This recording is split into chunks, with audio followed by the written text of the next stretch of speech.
Hello, അപ്പൊ ready ആയിട്ട് എങ്ങോട്ടാണെന്നല്ല ഒരു ഓണപരിപാടിക്ക് പോകുന്നിട്ട് നല്ല ഭംഗിയുണ്ടോ കാണാൻ? കുഴപ്പമൊന്നുമില്ലല്ലോ, അത്യാവശ്യം ഒരുങ്ങിയിട്ടൊക്കെ ഉണ്ട്. കുഴപ്പമില്ല, ഒപ്പിക്കാം. വേറെ എവിടെയല്ല, നമ്മുടെ ഫൈമോന്റെ സ്കൂളിലാണ്. ഞാൻ ഇതുവരെ സ്കൂളിൽ ഓണപരിപാടിക്കൊന്നും പോയിട്ടില്ല കേട്ടാ. വീടൊക്കെ പൂട്ടി ഹെൽമെറ്റ് ഒക്കെ ഇട്ട് റെഡിയായി ഇറങ്ങിയിട്ടുണ്ട്. നല്ല വെയിലുണ്ട്, അതുകൊണ്ട് വണ്ടിയിൽ തന്നെയാണ് പോകുന്നത് സ്കൂളിലോട്ട്. അങ്ങനെ നമ്മുടെ ചാവി വെക്കേണ്ട സ്ഥലത്തൊക്കെ വെച്ച് ഇനി വണ്ടി എടുക്കണം. തിരിക്കല് വല്ലാത്തൊരു പണിയായിരുന്നു. തിരിച്ചൊക്കെ സെറ്റാക്കി എടുക്കണം. നടുവിൽ കൂടെ ഒരു കുഴി പോകുന്നുണ്ട്, അല്ല ചാല് പോകുന്നുണ്ട്. അതുകൊണ്ട് വണ്ടി കയറ്റി കുറച്ച് പ്രയാസമാണ്. എന്നാലും അങ്ങനെ പഠിച്ചിട്ടാ കയറ്റി പഠിച്ച്.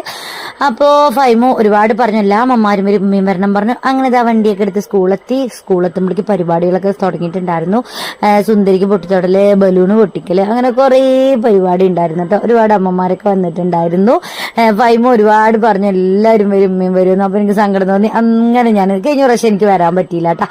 അടുത്തത് ഇതാ മ്യൂസിക് ചെയറാണ്. കുട്ടികളുടെ നല്ല രസമുണ്ടായിരുന്നു കാണാൻ. എല്ലാവരും വന്നിട്ടുണ്ടായിരുന്നു കേട്ടോ, ആ അമ്മമാരൊക്കെ. അടുത്തത് വൈമോൻ മ്യൂസിക് ചെയറിന് ചേർന്നിട്ടുണ്ട്. അവസാനം അതിൽ സമാധാനമായിട്ടാ, ഒന്നിനും ചേർന്നില്ല. അവർക്ക് ഭയങ്കര സങ്കടമായിരുന്നു എൻ്റെ അടുത്ത് വന്ന് പറയല്ലേ. പിന്നെ അമ്മമാരുടെ മ്യൂസിക് ചെയർ ആയിരുന്നു. നല്ല രസമുണ്ടായിരുന്നു കേട്ടോ കണ്ടിരിക്കാൻ. നല്ല വെയിലും ഇതൊക്കെ, ഞാൻ പോയില്ല കേട്ടാ. അടുത്ത നമ്മുടെ പ്രധാനപ്പെട്ട കിടമ്പയിലോട്ട് കിടന്നത് സദ്യ കഴിക്കൽ. അങ്ങനെ സദ്യയും കഴിച്ച് ഫൈമോൻ ഒരു ബോളും വാങ്ങിച്ചെടുത്ത് വീട്